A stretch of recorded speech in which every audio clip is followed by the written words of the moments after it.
The gender-bending Ocean's 8 is striking a chord with female moviegoers, earning $15.8 million on Friday from 4,145 theaters for a domestic launch in the $41 million range. That's the best showing of the series, not adjusted for inflation. The $70 million Warner Bros. And Village Roadshow release will easily wrest the box office crown from holdover Solo, a Star Wars story. Ocean's 8 is among a slew of gender-swapping spin-offs and remakes being plotted by Hollywood studios. Directed by Gary Ross, the $70 million film stars Sandra Bullock, Cate Blanchett, Anne Hathaway, Mindy Kaling, Sarah Paulson, Awkwafina, Rihanna and Helena Bonham Carter. 2 summers ago, the female-led Ghostbusters reboot opened to $46 million domestically, but was ultimately a box office loser because of its hefty $140 million-plus production budget. Ocean's 8 sees Bullock playing Debbie Ocean, the estranged sister of Danny Ocean, who was portrayed by George Clooney in the trio of Ocean's movies directed by Steven Soderbergh. This story follows the familiar Ocean's formula, with Debbie getting released from prison and assembling a female-led gang of criminal specialists who plot to rob the Met Gala in New York. It opens 11 years after Ocean's 13 hit the big screen, debuting to $36.1 million domestically. By comparison, Ocean's 12 opened to $39.2 million in December 2004, while Ocean's 11 launched to $38.1 million in December 2001. Adjusted for inflation, those figures rise to $48.1 million, $57.7 million and $61.7 million, respectively. The reboot earned a B cinema score from audiences. The previous 3 films likewise earned some variation of A/B grade. Coming in number 2, Solo continues to falter in its third frame with a projected $14.5 million weekend, putting its domestic total at a lowly $176 million through Sunday. In its 4th weekend, Deadpool 2 isn't too far behind the Star Wars installment.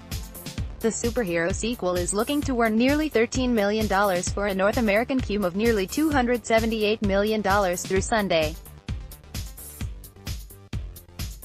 A24's critically acclaimed supernatural horror pick Hereditary is headed for a 4th place finish with a better-than-expected $13 million from 2,964 theaters after grossing $5.2 million on Friday. The film will mark the highest debut in the history of specialty distributor A24, passing up The Witch $8.8 million. One Hitch, Hereditary earned 80 cinema score, which could hurt word of mouth over the long run.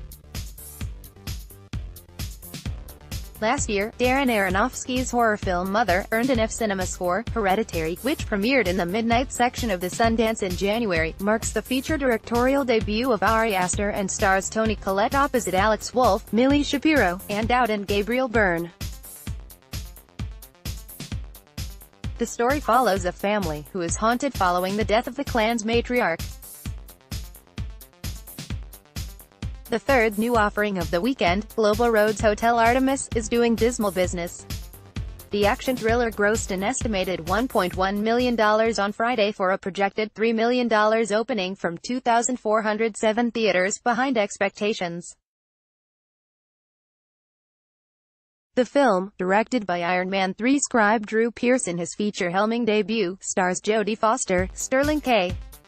Brown, Sophia Boutella, Jeff Goldblum, Brian Tyree Henry, Jenny Slate, Zachary Quintos, Charlie Day and Dave Bautista. Set in a near-future Los Angeles, the story follows a nurse, Foster, who runs a secret, members-only emergency medical ward for would-be crooks.